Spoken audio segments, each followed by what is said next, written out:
जय हिंद दोस्तों स्वागत है आपका आपके अपने चैनल ज्ञान की पिपासा पर। दोस्तों अगर आपने अभी तक चैनल को सब्सक्राइब नहीं किया है तो चैनल को पहले सब्सक्राइब और बेल आइकन को भी प्रेस कर लें ताकि चैनल से संबंधित सभी तरह के अपडेट आपको मिलते रहे। दोस्तों आज 31 जनवरी है और आज से ही संसद का बजट सत्र शुरू हो गया है। कल यानी कि 1 फरवरी को केंद्र सरकार के द्वारा संसद में वित्त वर्ष 2025-26 के लिए बजट पेश किया जाएगा। दोस्तों ऐसे में आज की इस वीडियो में अखबार में दिए एक एडिटोरियल के माध्यम से कुछ सवाल जवाब के माध्यम से भारत में बजट से संबंधित बजट से रिलेटेड कुछ महत्वपूर्ण बातों को जानने का प्रयास करेंगे। तो आइए वीडियो को शुरू करते हैं। दोस्तों बजट भारतीय संविधान के आर्टिकल यानी अनुच्छेद 112 में वार्षिक वित्तीय विवरण के बारे में दिया गया है, जिसमें कहा गया है कि राष्ट्रपति हर साल सरकार से सदन में वार्षिक वित्तीय विवरण रखवाएगा। दोस्तों इसे ही हम बजट कर सकते हैं। और भारत में बजट पेश करने की परंपरा अंग्रेजों के समय से ही चली आ रही है। भारत में पहला बजट 7 अप्रैल 1860 को जेम्स विल्सन के द्वारा पेश किया गया था। दोस्तों बजट में सरकार आगामी वित्त वर्ष के अपने आय और व्यय का लेखा जोखा प्रस्तुत करती है। कहाँ से कितना पैसा आएगा और कहाँ कितना पैसा खर्च किया जाएगा, यही बजट में सरकार के द्वारा पेश किया जाता है। दोस्तों अंग्रेजों के समय फरवरी के आखिरी दिन यानी 28 फरवरी या फिर लीप ईयर के मामले में 29 फरवरी को शाम के 5 बजे बजट पेश करने की परंपरा थी। दरअसल भारत का जो समय है ब्रिटिश समय यानी लंदन के समय से लगभग 4.5 घंटे आगे है। इसलिए अंग्रेज अफसरों ने अपनी सुविधा के लिए बजट को पेश करने का समय शाम के 5 बजे तय कर दिया था। दोस्तों 139 साल के बाद 1999 में अटल बिहारी वाजपेयी की सरकार ने यह परंपरा तोड़ दी, यानी कि अब शाम के 5 बजे नहीं बल्कि सुबह के 11 बजे बजट पेश किया जाने लगा। दोस्तों अब आइए कुछ सवाल जवाब के माध्यम से बजट से रिलेटेड कुछ बातों को जानते हैं, समझते हैं। दोस्तों पहला सवाल यह है कि क्या बजट बनाने वाली टीम को तहखाने में बंद रखा जाता है, उन्हें मोबाइल वगैरह यूज नहीं किया जाता है? तो इसका जवाब है हाँ, यह सही है। लोकसभा में बजट पेश होने से पहले उसे बनाने में शामिल करीब 100 अफसर और कर्मचारियों को वित्त मंत्रालय के बेसमेंट में 7 दिनों के लिए बंद कर रखा जाता है। यानी 7 दिनों तक उन्हें अपने परिवारजनों मोबाइल फ़ोन का इस्तेमाल नहीं करने दिया जाता है, परिवारजनों से मिलने तक नहीं दिया जाता है। दोस्तों सभी के मोबाइल फ़ोन ले लिए जाते हैं और इस दौरान न तो वे किसी से मिल सकते हैं और न ही घर जा पाते हैं। दोस्तों ऐसा इसलिए है क्योंकि बजट समय से पहले कहीं लीक न हो जाए, यानी कि बजट वाले दिन यानी 1 फरवरी को वित्त मंत्री के द्वारा दिए गए बजट भाषण तक बजट को गोपनीय रखा जाए ताकि कालाबाजारी और मुनाफाखोरी को रोका जा सके। दोस्तों इसे एक उदाहरण के द्वारा समझते हैं। अगर किसी को पता चल जाए कि किसी खास इंडस्ट्री पर टैक्स कम होने वाला है तो वह भारी मात्रा में उस इंडस्ट्री से जुड़ी कंपनियों के शेयर खरीद लेगा। उधर बजट में यह ऐलान होते ही उस इंडस्ट्री के शेयर तेजी से चढ़ेंगे और वह शख्स जो है मोटा मुनाफा कमा लेगा। दोस्तों अफसरों के इस लॉक इन के दौरान वित्त मंत्रालय के बेसमेंट में लगी प्रिंटिंग प्रेस में बजट की कापियाँ छापी जाती हैं। वर्ष 1950 से पहले तक बजट की कापियाँ राष्ट्रपति भवन में लगी एक सरकारी प्रेस में छपा करती थी। 1950 में वित्त मंत्री जॉन मथाई के दौर में इस प्रेस से कुछ डॉक्यूमेंट लीक हो गए थे। जॉन मथाई पर कुछ बड़े उद्योगपतियों की मदद करने का आरोप लगा था। इसके बाद बजट की छपाई दिल्ली के मिंटो रोड स्थित दूसरी सरकारी प्रेस में होने लगा। दोस्तों 30 वर्षों के बाद 1980 में इसी प्रेस को नॉर्थ ब्लॉक यानी वित्त मंत्रालय के बेसमेंट में शिफ्ट कर दिया गया। उसी साल बजट को फाइनल करने और उसकी छपाई में शामिल कर्मचारियों को 2 हफ्ते के लिए बेसमेंट में बंद कर दिया गया। तभी से यह प्रक्रिया जो है जारी है। दोस्तों वर्ष 2021-22 से केंद्रीय बजट मोबाइल ऐप पर डिजिटल बजट जारी होने लगा। इसके चलते बजट की छपी हुई कॉपियों की जरूरत बेहद कम हो गई और नतीजतन यह हुआ कि कर्मचारियों को अब 2 हफ्ते की जगह 1 हफ्ते ही लॉक इन किया जाता है। दोस्तों दूसरा सवाल यह है कि बजट से पहले हलवा सेरेमनी क्या होती है? दोस्तों बजट पेश होने से कुछ दिन पहले खबरों में हलवा सेरेमनी की चर्चा होने लगती है। हलवे की कढ़ाई के साथ वित्त मंत्री की तस्वीरें लगती हैं।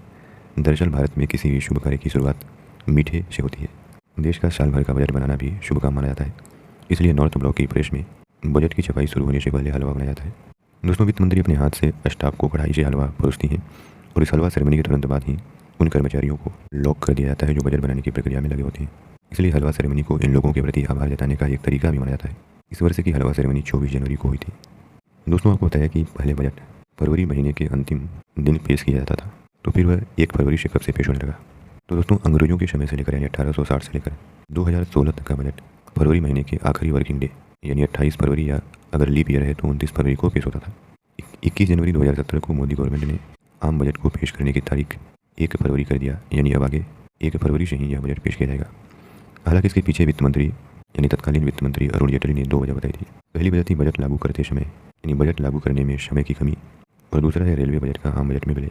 दोस्तों बजट पेश करने से लेकर संसद में उसे पारित कराने और लागू करने में मई तक का समय लगता है। अरुण जेटली का कहना था कि 28 फरवरी की जगह 1 फरवरी को इसे पेश करने से बजट के नए बदलाव और नियमों को लागू करने के लिए ज़्यादा समय मिल जाएगा। और दूसरा कारण था रेलवे बजट को आम बजट में विलय करने। दोस्तों वर्ष 2017 से रेलवे बजट को आम बजट में ही मिला दिया गया, यानी अलग से कोई रेलवे बजट पेश नहीं किया जाएगा, आम बजट के साथ ही वह पेश किया जाएगा। 2017 में रेलवे बजट को आम बजट में विलय कर दिया गया था, तो जेटली के मुताबिक इसके चलते आम बजट लागू करने के लिए ज़्यादा समय चाहिए था। तो इस वजह से अब 2016 से यानी 2016 के बाद से जो बजट है 1 फरवरी को पेश होने लगा। दोस्तों अगला सवाल यह है कि अब बजट 11 बजे पेश होता है, जबकि इससे पहले यह शाम के 5 बजे पेश होता था, ऐसा क्यों? तो दोस्तों इसका जवाब यह है कि अंग्रेजों के समय फरवरी के आखिरी दिन शाम के 5 बजे बजट पेश किया जाता था। जैसा हमने शुरुआत में बताया कि उस समय ब्रिटेन में दोपहर के 12:30 बज रहे होते हैं। इससे अंग्रेज अधिकारियों को सुविधा होती थी। वर्ष 1999 में अटल बिहारी वाजपेयी की वित्त मंत्री यशवंत सिन्हा ने सुबह 11 बजे आम बजट पेश किया था। तब उन्होंने कहा था कि भारत अब ब्रिटिश कॉलोनी नहीं रहा है, वह अपने टाइम टेबल खुद ही तय कर सकता है। इससे संसद में बजट पर चर्चा के लिए एक पूरा दिन मिल जाएगा। तब से अब तक आम बजट जो है सुबह 11 बजे ही पेश होता है। दोस्तों अगला सवाल जो काफ़ी महत्वपूर्ण है कि नया साल 1 जनवरी से शुरू होता है, लेकिन बजट जो है 1 अप्रैल से 31 मार्च तक का क्यों होता है? तो दोस्तों इसका जवाब यह है कि भारत में 1867 से फाइनेंशियल ईयर 1 अप्रैल से 31 मार्च तक होता है। इसलिए बजट में वित्तीय वर्ष के अनुसार 1 अप्रैल से 31 मार्च तक का हिसाब किताब रखा जाता है। वित्तीय वर्ष 1 अप्रैल से शुरू क्यों होता है, इसके पीछे 2 वजह हैं। पहला तो है फसल चक्र लगभग अप्रैल से शुरू होता है, और दूसरी वजह है कि ब्रिटिश वित्तीय वर्ष भी अप्रैल से ही शुरू होता है। तो दोस्तों पहली वजह है कि भारत की अर्थव्यवस्था का 18% से 20% हिस्सा अभी भी खेती से आता है। यानी भारत की जीडीपी में लगभग 18 से 20% कृषि और इससे संबंधित क्षेत्र का योगदान है। वहीं गेहूं जैसी रबी की बड़ी फसल की कटाई फरवरी मार्च से शुरू होती है। ऐसे में खेती से जुड़े लोगों के पास पैसा मार्च से आना शुरू होता है। इसी हिसाब से अर्थव्यवस्था का एक बड़ा चक्र भी मार्च से शुरू होता है, और यही वजह है कि भारत में वित्त वर्ष की जो शुरुआत है 1 अप्रैल से शुरू होती है। दोस्तों अगला जो कारण बताया जाता है कि ब्रिटेन में 6 अप्रैल को नया फाइनेंशियल ईयर शुरू होता है और 5 अप्रैल को वहाँ खत्म होता है। आज़ादी से पहले तक भारत में अंग्रेजों की यही व्यवस्था लागू थी। 2016 में पूर्व मुख्य आर्थिक सलाहकार की अध्यक्षता वाली एक समिति ने भारत का वित्तीय वर्ष 1 जनवरी से शुरू करने का सुझाव दिया था, लेकिन सरकार ने इस क्षेत्र में अभी तक कोई फैसला नहीं लिया है। दोस्तों अगला सवाल यह है कि वित्त मंत्री बजट भाषण के लिए लाल रंग के कवर में ही बजट के डॉक्यूमेंट क्यों लेकर गई थी? तो दोस्तों इसका जवाब यह है कि आज़ाद भारत का पहला बजट 26 नवंबर 1947 को भारत के पहले वित्त मंत्री आर.के. षणमुखम शेट्टी ने पेश किया था। वह अंग्रेजों की तरह चमड़े के भूरे रंग के ब्रीफकेस में बजट को रख करके पार्लियामेंट में पहुंचे थे, और वर्ष 2018 तक चमड़े के ब्रीफकेस की परंपरा लागू थी। इस परंपरा को वित्त मंत्री निर्मला सीतारमण ने तोड़ा, और दोस्तों 5 जुलाई 2019 को निर्मला सीतारमण ने पहली बार बजट को ब्रीफकेस की बजाय एक लाल रंग के कपड़े के कवर में रखकर संसद में पहुंची थी। इस कवर पर राष्ट्रीय चिन्ह अशोक स्तंभ बना था। तब के मुख्य आर्थिक सलाहकार कृष्णमूर्ति सुब्रमण्यम ने इस बदलाव को पश्चिम गुलामी से आज़ादी का प्रतीक कहा था। दोस्तों अगला सवाल यह है कि आम जो बिल होते हैं जिनको कानून बनाना होता है वह संसद के किसी भी सदन यानी लोकसभा या राज्यसभा में भी पेश हो सकते हैं, लेकिन बजट को लोकसभा में ही क्यों पेश किया जाता है? दोस्तों दरअसल भारत एक लोकतांत्रिक देश है, और जिसकी लोकसभा में देश की जनता के द्वारा चुने हुए प्रतिनिधि होते हैं। क्योंकि सरकारी खजाने से जनता का पैसा होता है, यानी सरकारी खजाने में जनता का पैसा होता है, इसलिए सरकार को टैक्स वगैरह के लिए यानी टैक्स वगैरह के जरिए सरकारी खजाने में पैसा जमा करना हो या एक भी पारी निकालना हो, इसमें लोकसभा की मंजूरी जरूरी होती है। दोस्तों इसके लिए सरकार को लोकसभा में 2 बिल पास करवाने होते हैं। खजाने में पैसा जमा करने के लिए फाइनेंस बिल यानी वित्त विधेयक, और निकालने के लिए एप्रोप्रिएशन बिल यानी विनियोग विधेयक।